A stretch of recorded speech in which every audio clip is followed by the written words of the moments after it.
So in this investigation, we are looking at a concept known as the redox reaction.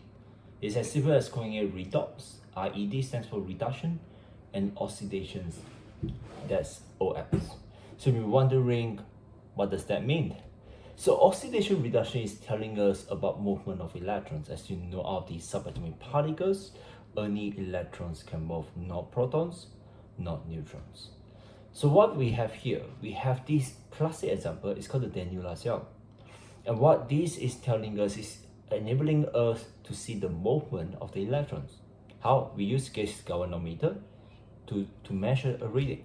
So what we have here, we have zinc, we have copper, the transparent solution.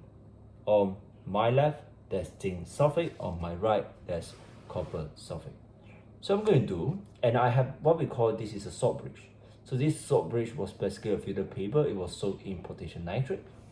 It allows the movement of electrons. So I'm going to put zinc into zinc sulfate. I'm going to put copper into copper sulfate. Can you see there's a reading?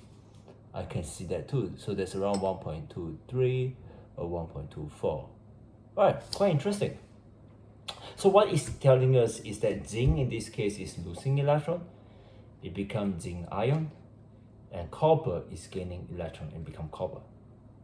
You may ask the question, how do we know this is true? How do we know that oxidation reduction is happening? If I remove this salt bridge, which is what is bridging between these two solutions, can you see that the reading goes down to 0? So I'll show that to you one more time. So if I remove that, if I put this back, the reading, it will now goes back to 1.23, 1.24. But if I remove the salt bridge, it will go to 0, which means there's no movement of electrons now. So in summary, redox reaction is reduction oxidation. RED stands for reduction, OS stands for oxidation.